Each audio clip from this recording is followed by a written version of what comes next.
Good morning, everyone. My name is Yvonne Mensa, and I'm the Programming Liaison here at Toronto Outdoor Art Fair. And I would like to welcome you to the 60th Anniversary Fair and to today's conversation, Glimpsing the Future, Volume 3, co-presented by the Power Plant Contemporary Art Gallery. TOAF has always been committed to nurturing the next generation of artists through partnerships with leading art schools and programs. We are very excited to be able to continue fulfilling this commitment here today with Joséphine Denis, TD Curator of Education and Outreach Fellow at the Power Plant Contemporary Art Gallery. And she will be moderating today's discussion along with 4 emerging artists who will be presenting in a rapid fire format. I would like to remind you that this talk is being recorded and will be available for viewing later on social media, and that the chat function is disabled, but you are welcome to submit questions in the tab below.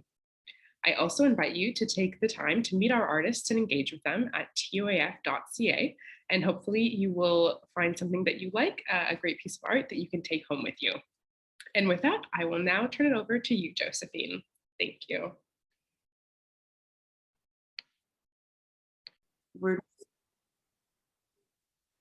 We're just so excited to have all of these incredible artists with us. I'm just gonna explain a little bit about the Glimpsing the Future, and then we'll start with the presentations by the artists.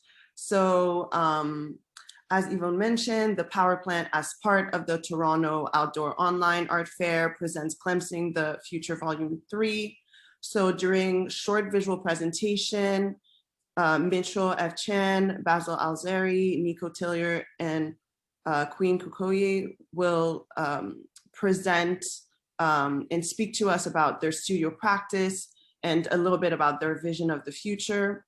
This fast-paced format will allow each artist about 20 to 24 images in 30 seconds per image to describe their studio practice and their process and artworks and projects that they're working on.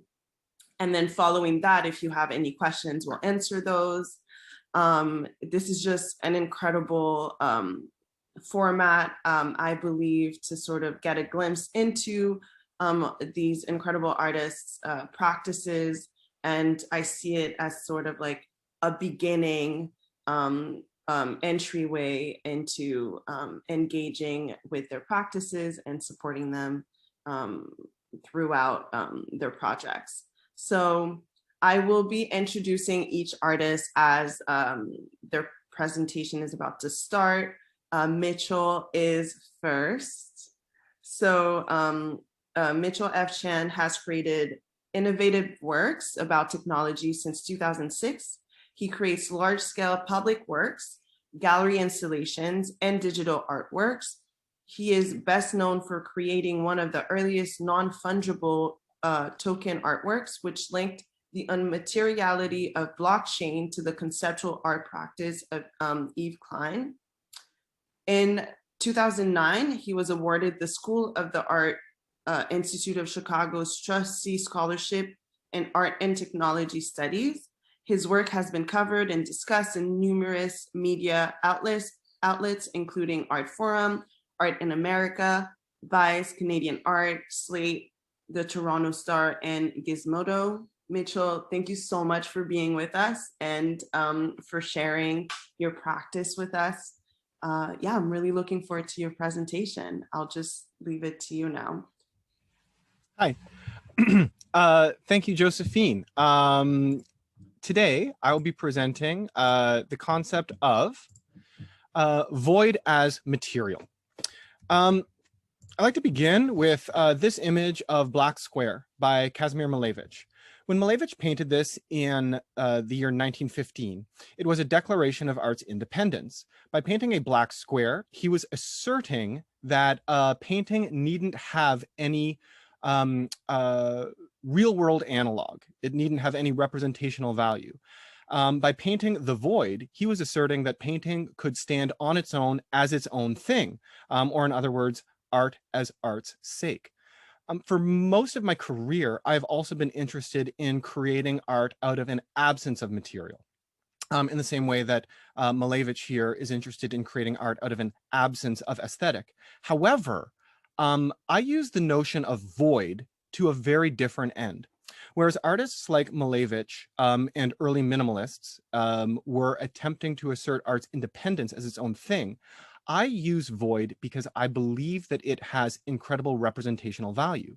In fact, I believe that to represent a world which is increasingly informed and shaped by systems which are invisible and intangible, that using near invisible materials is the best way to represent this world around us, or even our interior emotional states. So my exploration of void as material began in 2013 with this solo exhibition at Angel Gallery, then on Ossington Avenue. This piece was called Movement, Stillness, Volume, and Absence. And each of these sculptures, like wall-mounted sculptures, are spinning strings that are spinning so quickly they seem to be this almost diaphanous form, all right, that's produced by like the sinusoidal shape that a string sweeps out when it spins quickly. And so what we have here is the illusion of volume, the illusion of a sculptural form that's really produced by a string, which is more or less a one-dimensional entity, just moving very quickly. The sort of thesis of the piece is probably best demonstrated in this work, which is titled Mechanism for Lifting 32 Ampoules of Air. And what you see here are, it feels like this sculpture that is lifting up this volume of nothing at all. This is a very personal piece for me. I created this shortly after my father died. And it's a piece that's very much about pretending that you have a structure when really that structure is an illusion. And the thing that you are supporting is really nothing at all. But that seems to have a weight, doesn't it? Just to contain it. And so here, void and absence are a very real material that I think represented something much better than any actual physical material possibly could have. Further explorations of void as material would be much more sort of academic and intellectual and less emotional. This is a video of my 2016 exhibition, also at Angel Gallery, which was at this point on DuPont Avenue. This piece is titled Something Something National Conversation in 2 characters or less. And the audio track you're hearing is a generative art piece that I created using code. It's all being produced in real time, entitled Infinite Newsfeed. This is, for me, a representation of the systems of discourse that were dominating our culture from, you know, in like the end of the aughts and the beginning of this decade. It is essentially a sculpture of a Twitter conversation.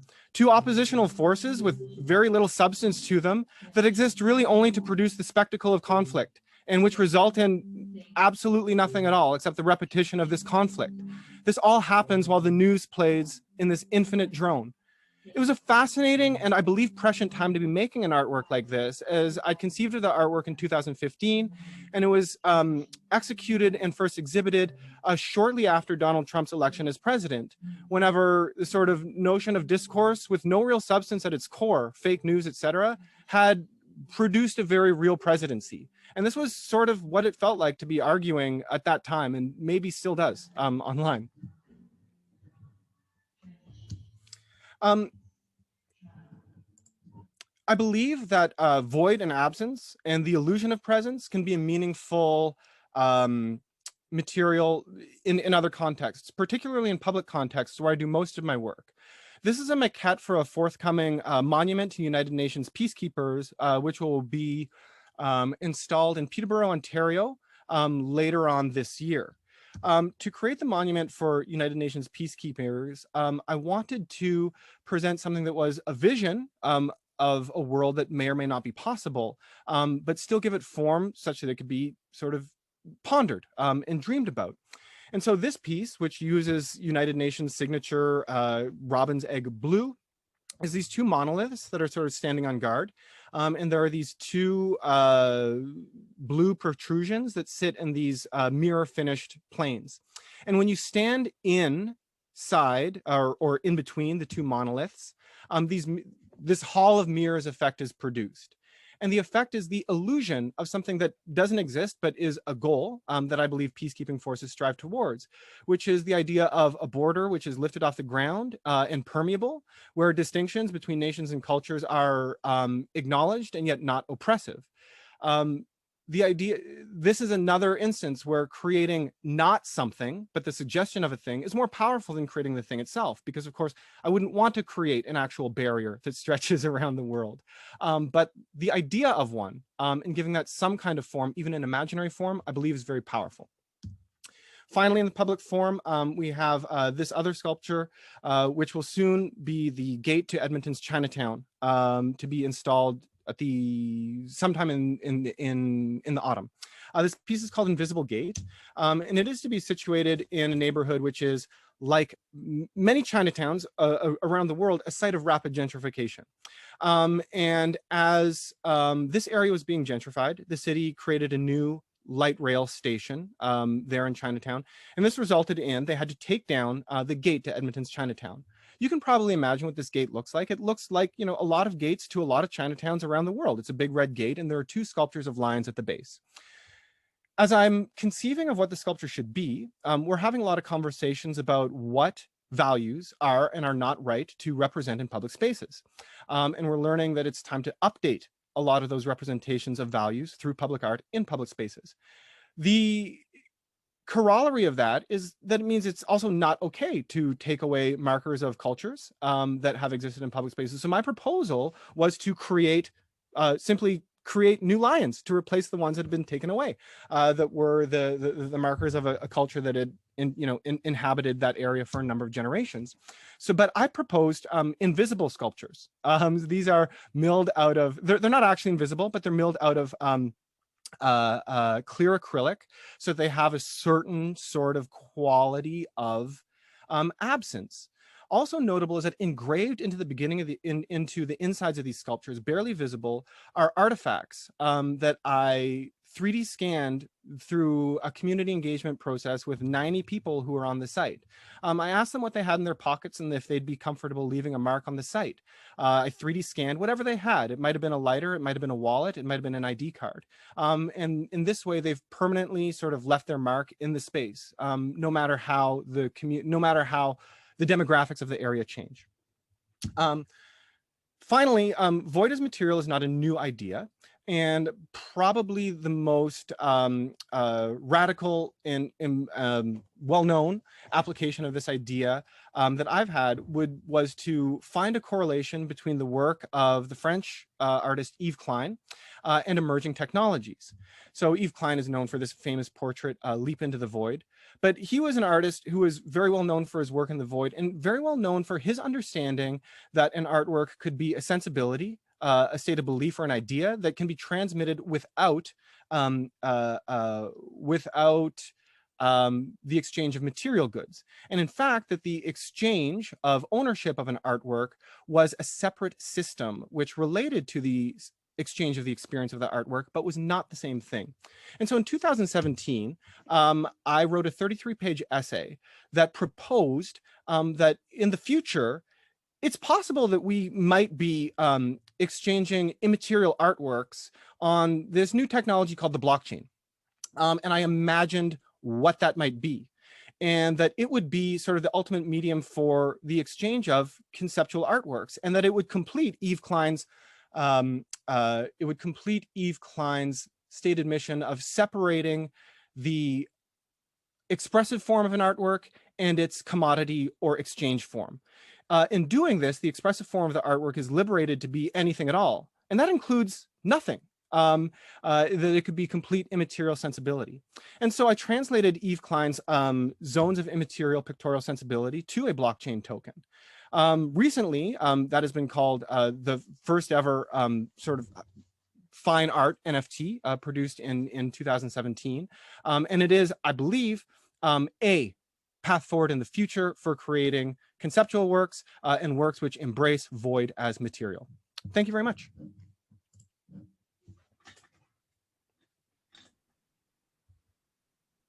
Thank you so much. I feel like you sort of took us through like your way of conveying beliefs through artworks. Like that was really very intriguing and captivating. Thank you so much. Thank you. Idea Yeah, just 10 of, years of my life in 10 minutes. No big deal.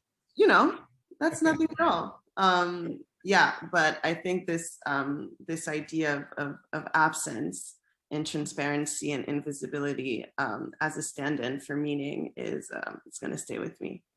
So now we have Nico Taylor and Queen Kikoyi of the Black Speculative Art Movement, who are going to present next. So I'm just gonna present each of them as they're part of this collective. So Nicole Nico Taylor, she, her pronouns, is a scholar, cosplayer, and activist who uses feminism and critical race theory to dissect social constructions surrounding race and representation. She holds a master's in media studies where her research touched on decolonial practices, cosplay, subculture, and Afrofuturism, therefore making her a huge and proud nerd.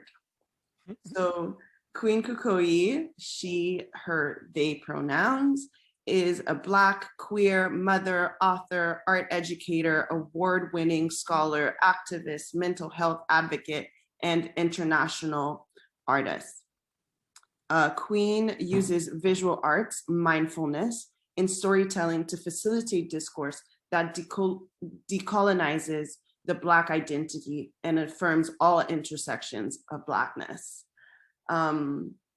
So I will leave it to you both to take us through your practice and the movement. And yeah, I'm really looking forward to it. So go ahead. Hello. Okay, great. Thank you, Joséphine. So we will put up our presentation and away we go. All right. So as Joséphine mentioned, I'm Nico. This is Queen. And we are the co-leaders of the Black Speculative Arts Movement Canada.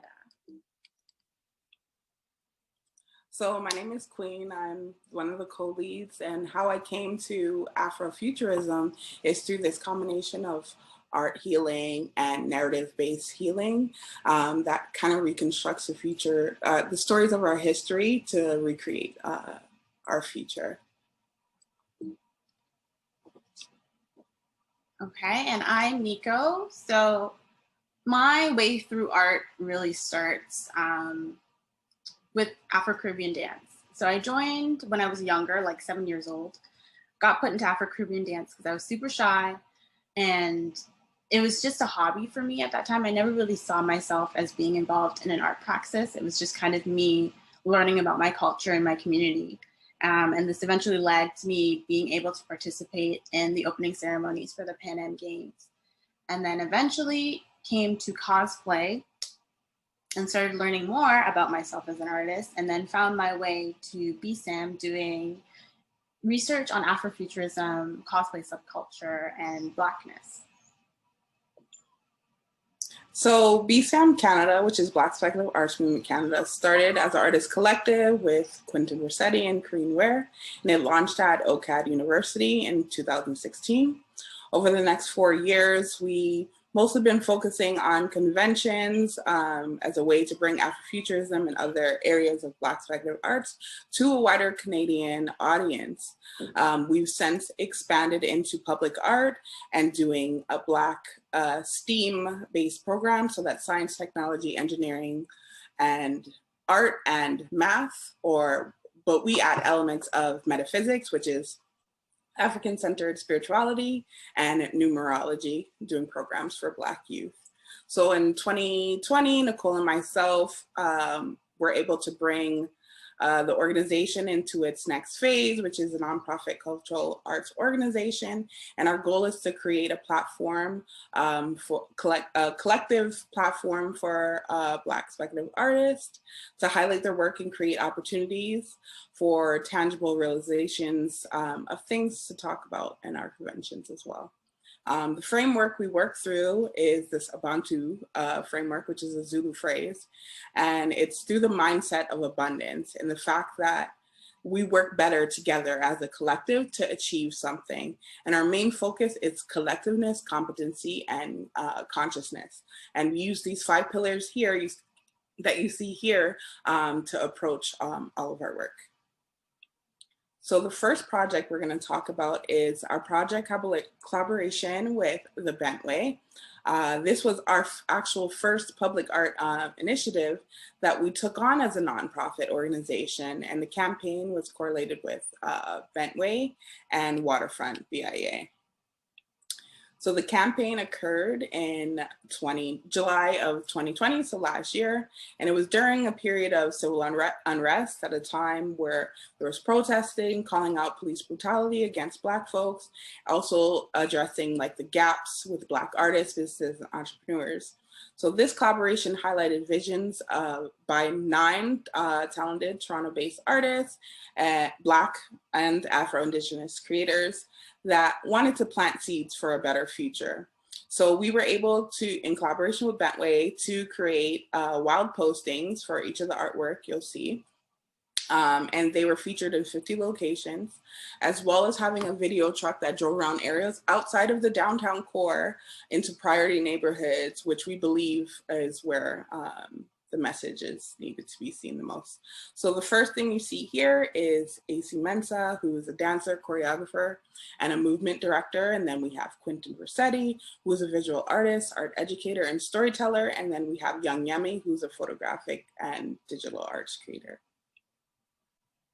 And then we have Malika, who is a Canadian poet, Canadian Indigenous poet, and spoken word artist, public speaker, and arts director. We have Malcolm, or widely known as Stay Relevant, who's a muralist and painter, and Wonder Woman, who's a part of our arts collective as well, and she is a cosplayer. So in this art piece here, you'll see a Black trans man that's part of our arts collective, phenomenal artist, singer, poet. His name is Levi Alexander Love. And this was a collaboration between him, myself, and our youngest Afrofuturist, who became a member at 11 years old and also became our youngest global Afrofuturist in 2019. So this design is an example of how we foster an environment that becomes collaborative. And this is a sample of the art on the truck. Okay, so this is my piece that I submitted for the Bentley. And I'm someone who really loves words. I'm very passionate about literature, and I love to see a passage in a book that speaks to me. I'll often read it over and over again. And so as I mentioned, I got into cosplay culture, first as a hobby, then became something that I wanted to delve into research-wise, and looking at, how Black cosplayers sort of interrogate this space.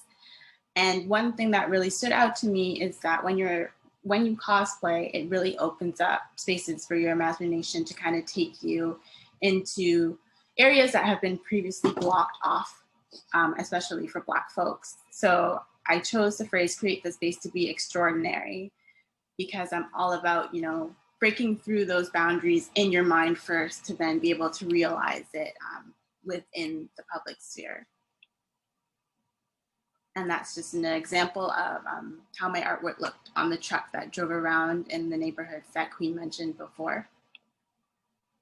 So this is my piece that was done collaboratively with Nicole, myself, and Quentin Versetti, as well as it's an image of our youngest Afrofuturist. So Mother I Am is a mantra of self-determination stemming from the overflow of joy and rage experienced by the Black communities worldwide. It's an expression of Afrofuturism that declares liberation for generations past, present, and future, and it acknowledges what we are meant to be. This piece can stand alone as an image, but it also incorporates an audio component that was super impactful. So the words shuffled through, saying forever, queer, present, all these various words we wanted to use as a mantra to symbolize what we should what we should be viewed as. And this is an example of it on the truck with the video playing. Okay, so then our other project that's very much so important and integral to our work is the Earth Seeds project, which is actually a residency that we have with the Waterfront Toronto and Waterfront BIA. And it sort of spurred out of pandemic, but also the protests and what are the things that were coming to the surface and bubbling up as we, you know, we're in lockdown and we're seeing all of these upset folks over different, you know, civil rights issues. And we realized there was a need to do collective healing. And so Earth Seeds is really a project firstly inspired by Octavia E. Butler and her parable series, Parable of the Sower and Parable of the Talents. And within that series, it's all about change, and embracing change is like a force for growth. And we wanted to talk about how, you know, as we emerge from a post-pandemic world, we cannot go back to what we were doing before because there was just so much instability and things that were kind of glazed over instead of actually dealing with the issue and the root cause. So we are talking about in Earth Seed Space of the Living, how do we then think about you know, rebuilding the world in a way that addresses all of these things that previously were pushed aside and creates a more holistic and ethical approach to healing. So this image or video of a woman here with a plan is actually part of a 3-part series, and it's how we launched our Earth Seeds project. So this is an image of what we call the elder. In this series, we wanted to look at how, you know, knowledge is kind of passed from generation to generation. And we wanted to feature 3 women.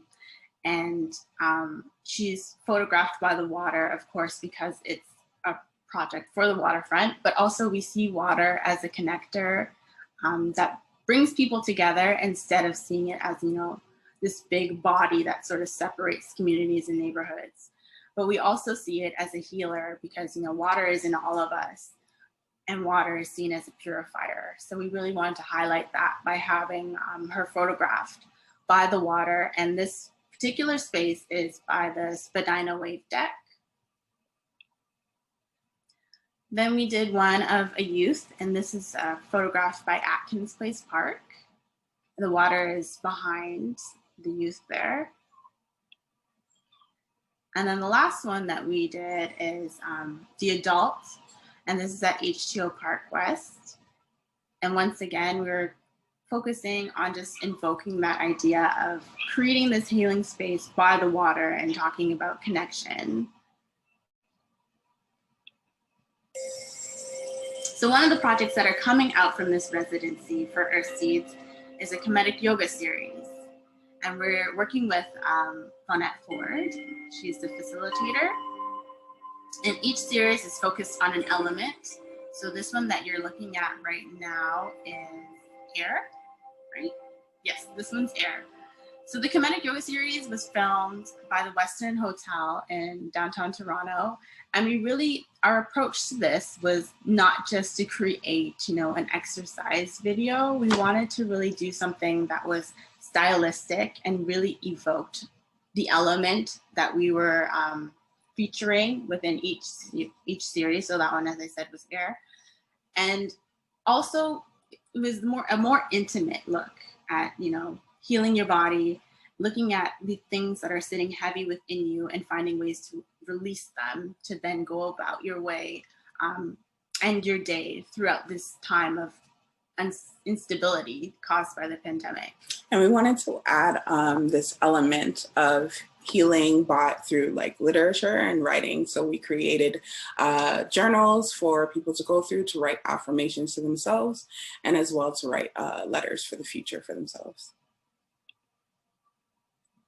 So the second project is actually an installation. We didn't want to give her away too much because she's still she's still getting built and will be up near the tail end of the summer at Atkins Place Park. But this is Olamina, and she is inspired not only by the Parable series by Octavia E. Butler, but also by Mami Wata, who is this African deity, a water spirit that is able to go into all bodies of water. So we're telling her folkloric story through this piece. This installation is made out of foam, and it has like a hard coat over it. And then there are wooden shelves, which is what you're looking at right now, where people can exchange plants or place plants onto, and her hair is made out of topiary. So the original idea for this installation, and when we had it available to the public, was we wanted to invite people to place plants after, writing down like a hope, a wish, an intention for the future, and to be placed on the shelf. And the more that they place these plants onto the shelf, the more it would kind of bloom to life. And then when taking her down, because she's only temporary, we would also invite the public then to come out and take back the plants. So we were kind of looking at it at this exchange of energy and a way for people from disparate neighborhoods from all over to come and congregate within this space when visiting this sculpture, and be brought together through that giving and receiving and taking action. Yeah, so unfortunately we won't be able to do that because of the pandemic, but she's an installation that we can put back together and have in different places. We hope to exhibit in other areas. Okay, and the last project that we are taking on is a short film called Rain, and I will let Queen take this one.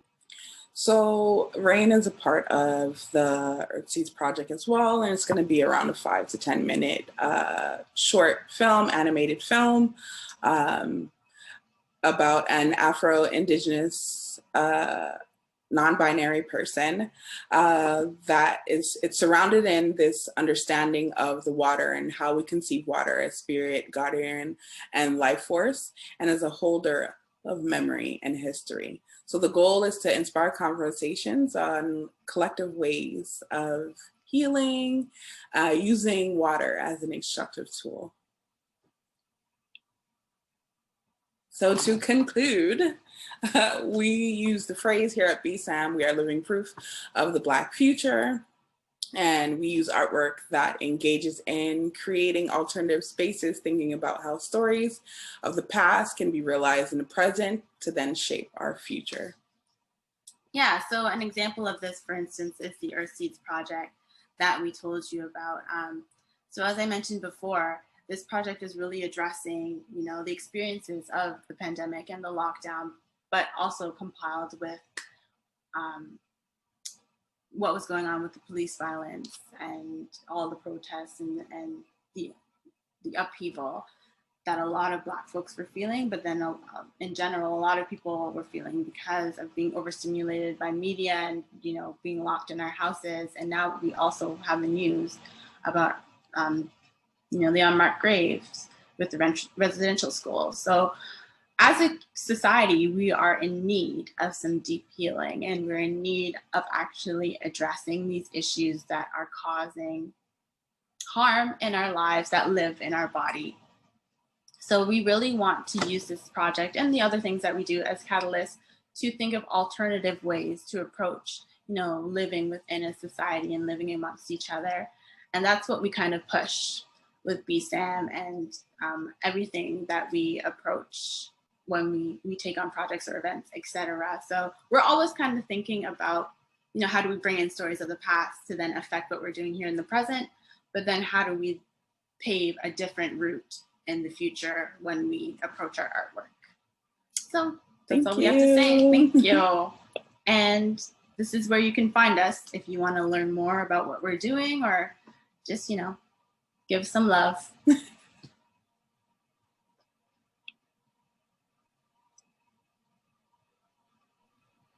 Thank you so much. I feel like a lot of the elements that you work with, as you said, have hold sort of healing,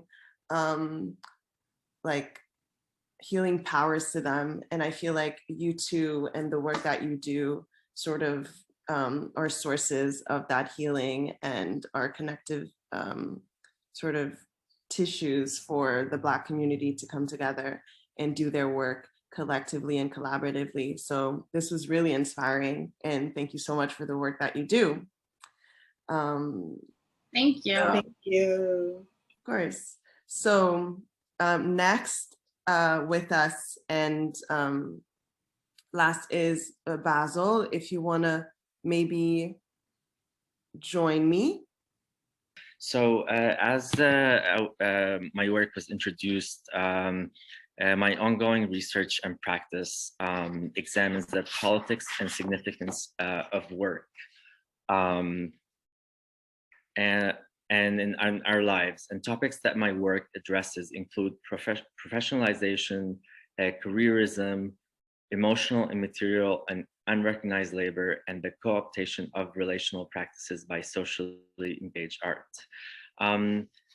I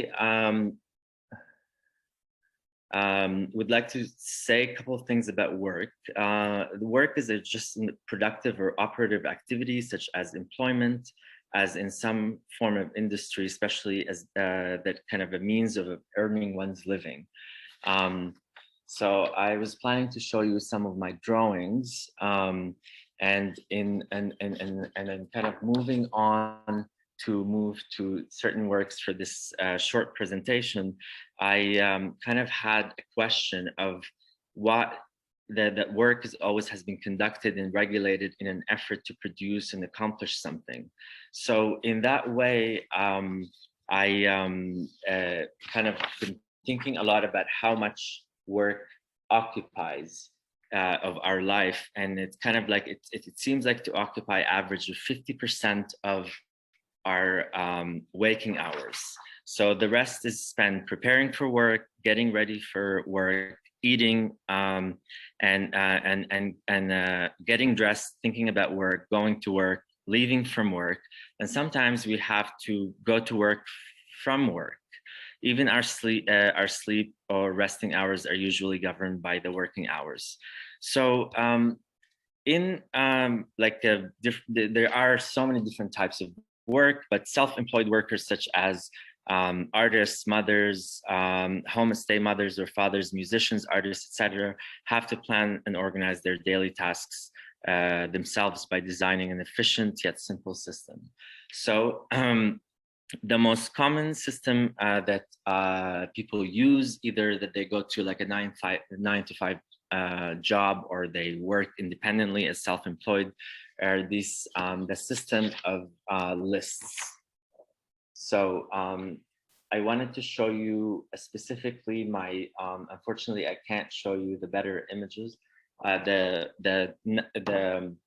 collection of lists from September 2019. And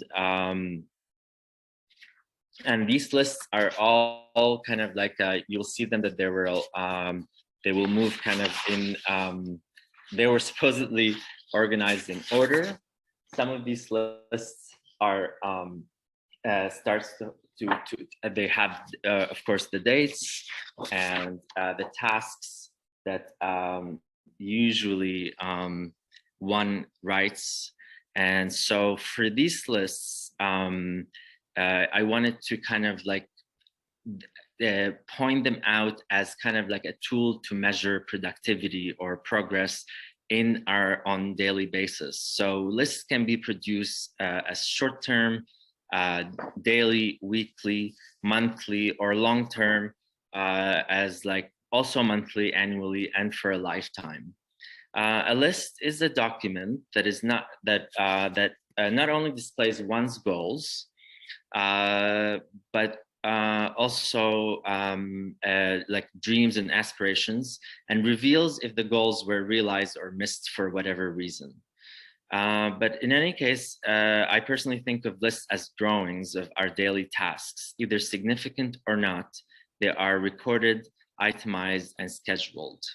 My regular to-do list practice was the impetus to do more drawings.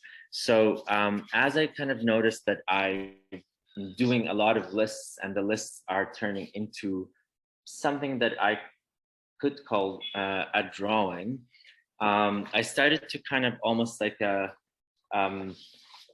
sometimes not even make a list and just write the date, or the time, as you can see here. So, and that kind of like takes me briefly into the drawings that encompass text, lists, semi-figurative, and sequential sets. So in these lists, you can see that some of the lines and the dots and the composition kind of changes into something that is completely not so clear in data or information. And that's the second part, which I'm going to bring to show you.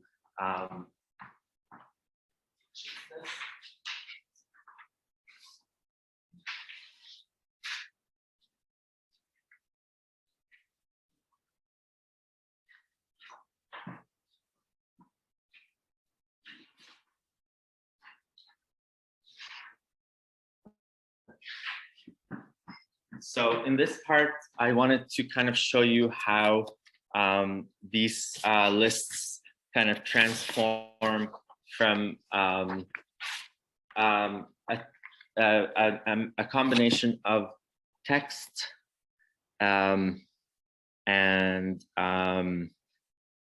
text and information into sometimes just recording the date or the time. So the reason I wanted to share this small section of my practice is because I think of I wanted to show one specific aspect of the work, which is kind of planning the work. I think of the drawing almost very similarly to a list, because it's a recording to information on a piece of paper. And I do believe that drawings tend to function similarly in a way that it's an inception to an idea. A drawing also is a visual data holder that kind of starts something when you start thinking about something into materializing it and containing it on this surface to manifest and to see other viabilities in other bodies or not at all. I believe that a drawing is a manifesto. A drawing can be very fast or very slow. A drawing can be just a document that is not too precious.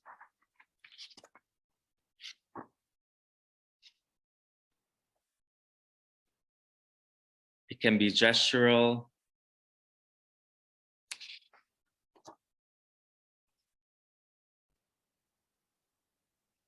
Contemplative.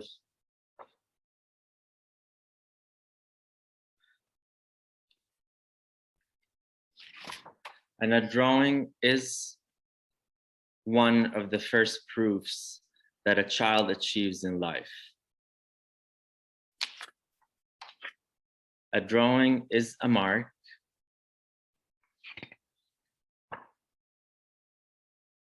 A drawing leaves a visible mark of images of real life or dreams about a softer, nicer, kinder, and more just future. Thank you. And I apologize again about my images. Thank you so much. And thank you to everyone that just stayed with us and joined us. I love the tangible aspect of your presentation, actually. And we got to see like what it would look like in person and what it would feel and sound to the touch. So I wish I just kind of started that way and I didn't fluster into trying to make technology works. It's fine. I think we all, we're all sort of, you know, we just have to follow how it goes. I see a few questions. So we are gonna perhaps have all the artists join us and with video maybe? Awesome. So this question is from Carmel Garves. Thank you for your question. So while you were presenting, Carmel asked Mitchell, are you remounting any of these installations in Toronto in the near future? When can we see or expect to see your work, to see your upcoming projects? And Carmel also thanked you for sharing your work today. You're muted. Thank you, Carmel, for your question. The United Nations Peacekeepers Monument will be completed in Peterborough. Scheduled completion is November. Scheduled completion for Invisible Gate in Edmonton is end of September. Of course, all dates for the installation of public artwork are very provisional as we continue to navigate the pandemic. As for the some of the other gallery works that I showed, there were some talks about remounting the something national conversation. A curator named Noor Ale had been organizing an exhibition just outside of Toronto, but I'm not really sure what the status of that is at the moment. And of course, my digital and blockchain works are available, you know, for view and experience forever, in perpetuity, permissionlessly. Thank you. So yeah, maybe is it on your website that we can view them? Yes, you can go to mitchellfchan.com. Awesome. Someone else asked, an anonymous attendee asked a question for Queen and Nico. Cosplay and contemporary art world are not often thought of in the same breath, but you've melded them together very well. What are the similarities and differences you see between them now, and how can they help us shape a better future? Okay, thank you for that thoughtful question. I'll first start by saying cosplay is performance art, so you can really understand it within that vein. And a lot of times when cosplayers are approaching their costumes, it's an act of embodying a character. So it's about seeing something that they on a screen, in a comic book, etc., picking up the aesthetic pieces on it and bringing it to life. By putting these accoutrements on their body. Sometimes cosplayers go so far as, you know, picking up certain phrases or acting out that character within real life. So it's really this kind of supplanting into this other body and investigating and interrogating space as this other identity. And that's something I investigate in my research as well. The differences being, you know, cosplay is so steeped in fan culture. So oftentimes it's kind of just written off as like dress up, you know, like you would Halloween. It's like a night of revelry and fun, and there's not much thought put into it aside from putting this on to go out and participate in the carnivalesque sort of nature of the convention or the con. But the more that you see cosplay operating outside of those unique spaces, the more you kind of understand the artistry that goes into it. And the way in which I see it being able to sort of add to future discourse is how cosplay now, and the way that I envision it, melding with personal identity and identification. So when I talk about it from the angle of Black cosplayers, I'm kind of looking at it from, you know, where in the subculture have we been pushed out? What are other cosplayers doing to sort of recognize and or raise attention or awareness to the fact that they exist within these communities with that, you know, hashtag Black cosplayer here or hashtag 28 days of Black cosplay. And how then do we participate in this subculture without erasing who we are as Black folks within this space? And so for me, that's like picking up pieces of yourself for, you know, whether it be your Caribbean identity, etc., and melding it with a costume that you create of Superman, and creating something anew. So it's not just becoming the character, it's like a hybridity of both. And I think that's where the future of cosplay lies, and how we can, you know, use it to prompt, you know, serious discussions about belonging, etc., within these niche communities that might not touch on those discourses.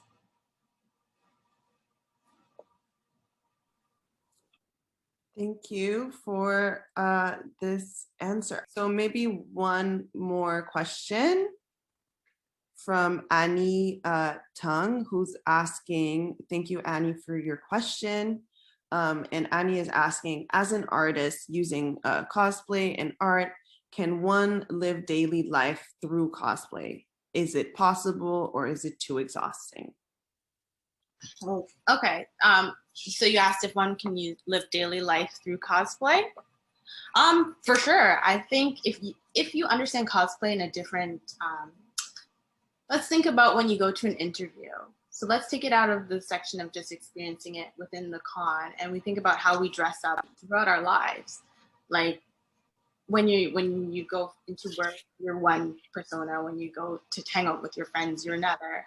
And so we can extrapolate cosplay in that way.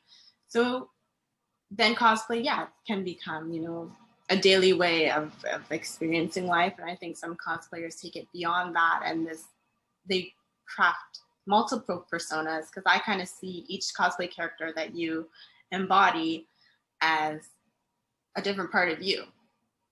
So it's something else that you're tapping into. So when I'm my Umbreon, for instance, that is a side of me that is, you know, more mysterious. Something that I wouldn't always bring out naturally, but might come out when I go to like the club or something, you know. It's just tapping into these different identities that it already exists within your body. So in that way, I think cosplay can be like a daily experience, and sometimes you might even be doing it unintentionally, if we want to do it, if we want to think about it more theoretically.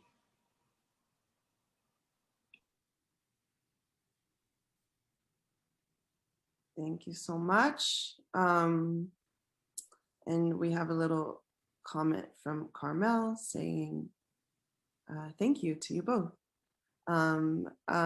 So maybe we'll end here. I feel like getting 10 minutes of a glimpse into your work was both extremely captivating, and at the same time, I feel like I just want to stay here and ask you so many questions.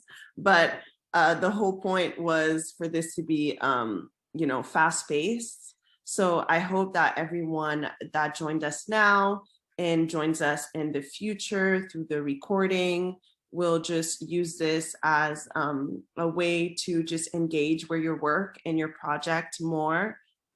This is really at the core of why we do this, is really to try to find more of an audience to engage with your work meaningfully. So thank you so much for your generosity and sharing these presentations with us. Thank you for taking the time. Basil, Queen, Nico, Mitchell, it's been a real pleasure. And for just what's happening next, we have a conversation with Josh Human, who is the director or curator of public programs and outreach at the Power Plant, in conversation with Rudy Adler, a top NFT collector. And it's part of a series of art collectors in conversation. And it's this Saturday, July 10th at 10:30 a.m. And yeah, I just hope everyone has an amazing day. I'm extremely happy that my day started with this. I'm very grateful. And I hope that with each of you artists, this is also just the beginning of our collaborations together. So yeah, thank you all so much for being here. And thank you, of course, to the Toronto Outdoor Art Fair for hosting us.